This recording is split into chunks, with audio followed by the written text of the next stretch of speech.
చెప్పమ్మా నీ ఇంట్రడక్షన్ చెప్పు. Namaste, my name is Anvita. My mother's name is Vidya. My father's name is Ram. My teacher's name is Reguri Sarita. Today I will be telling the chapters 16th and 12th chapter. Okay, start చేద్దాం. సన్నియమ్యేంద్రియ గ్రామం सन्नियम्येन्द्रियग्रामं सर्वत्र समबुद्धयः ते प्राप्नुवन्ति मामेव सर्वभूताहिते रताः क्लेशोऽधिकतरस्तेषाम्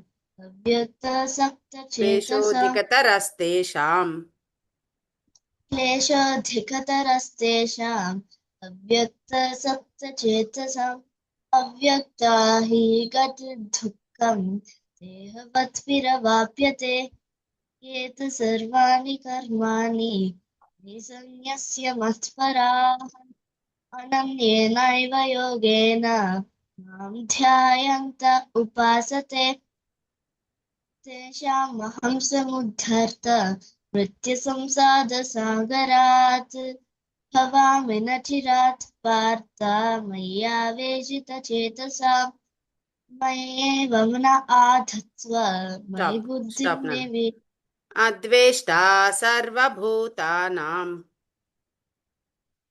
अद्वेष्टा सर्वभूतानां मैत्रः करुण एव च निर्ममो निरहङ्कारः समदुःखसुखः क्षमी सन्तुष्टः सततं योगी तात्मा दृढनिश्चयः मय्यार्पितमनो बुद्धिः यो मद्भक्तः स मे प्रियः यस्मान्नो द्विजते लोकः लोकान्नो द्विजते च यः हर्षामर्षभयोद्वेगैः तो यः सच्च मे प्रियः अनपेक्षशुचिर्दक्षः స్టాప్.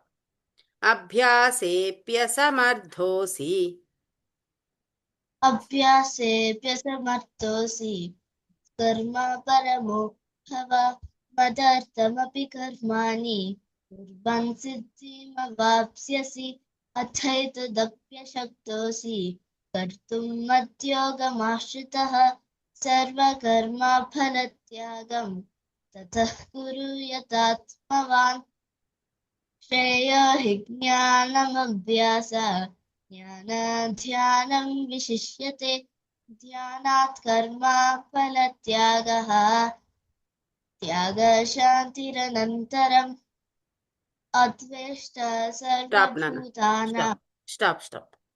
తుల్యనిందాస్తుతిర్మౌని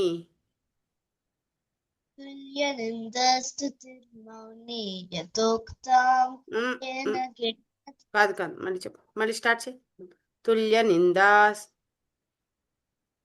तुल्यनिन्दस्तुतिर्मौनी यथोक्तां సంతుష్టో तुष्टो येन केनचित् अनिकेत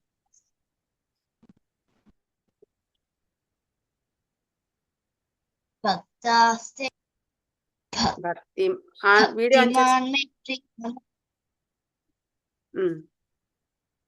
భక్తిమాన్ మే ప్రియో నరః भक्तिमान् मे प्रियो नरः కంటిన్యూ చేయి. ఏతు ధర్మ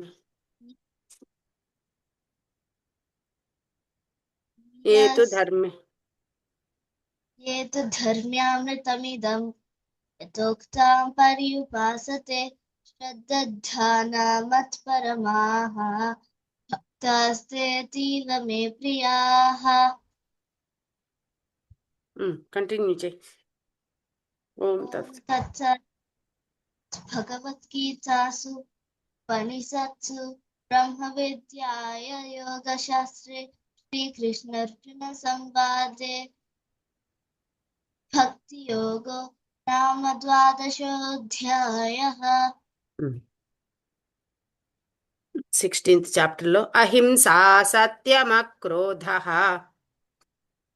अहिंसा सत्यमक्रोधः त्यागः शान्तिरपैशुनम् दया भूतेष्वलोलुप्त्वम् मार्दवम् ह्रीरचापलम् तेजः क्षमधृतिः शौचम् विद्रोहो नातिमानित भवन्ति सम्पदम् दैवी अभिजातस्य भारत दम्भो दर्पोऽभिमानश्च क्रोधः पारुष्यमेव च अज्ञानं चाभिजातस्य पार्थसम्पदमासुरीं दैवी सम्पद्विमोक्षाय निबन्धाय सुरीमत मासुच्छः सम्पदं दैवी अभिजातोऽसि पाण्डव द्वौ స్టాప్ నాన్న. भूतसर्गलोके చింతామపరిమేయాం చ चिन्तामापरिमेयां च प्रलयान्तमुपाश्रिताः कामोपभोगपरमाः एतावदिति निश्चिताः आशापाशशतेर्भक्ताः कामः क्रोधपरायणाः ईहन्ते कामभोगार्थम् अन्यायेनार्थसञ्चयान् इदमद्य मया लब्धम् इमं प्राप्स्ये मनोरथम् इदमस्तिदमपि मे भविष्यति पुनर्धनम् ఇదమస్తీదమపి మే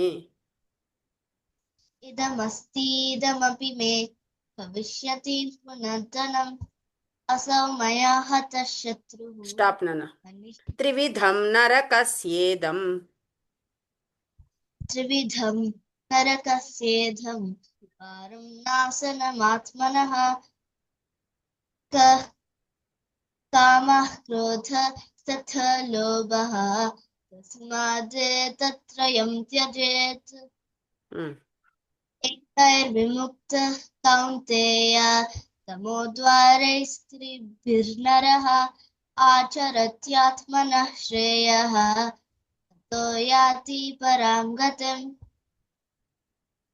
यः शास्त्रविधिमुत्सृज्य वर्तते कामकारतः न स सिद्धिमवाप्नोति सुखं न परां गतिम् तस्मात् शास्त्रं प्रमाणं ते कार्यकार्यव्यवस्थितौ ज्ञात्वा शास्त्रविधानोक्तं कर्म कर्तुमिहार्हसि ॐ तत्सदिति श्रीमद्भगवद्गीतासु उपनिषत्सु ब्रह्मविद्यायां योगशास्त्रे श्रीकृष्णार्जुनसंवादे दैवासुरसम्पद्विभागयोगो नाम षोडशोऽध्यायः గుడ్ నాన్న. బాగా చెప్పావు అన్విత. Keep it up. బాగుంది. చిన్న చిన్న ఇక్కడే ఆశాపాశ అక్కడ దీర్ఘాలు లేని చోట కొంచెం దీర్ఘాలు పెట్టేస్తున్నావు. అదొక్కటి కరెక్షన్స్ చూసుకో. అదర్వైజ్ అంతా బాగుంది. చాలా బాగా చెప్పావు. ఓకేమ్మా, బాగుంది. గుడ్ నాన్న.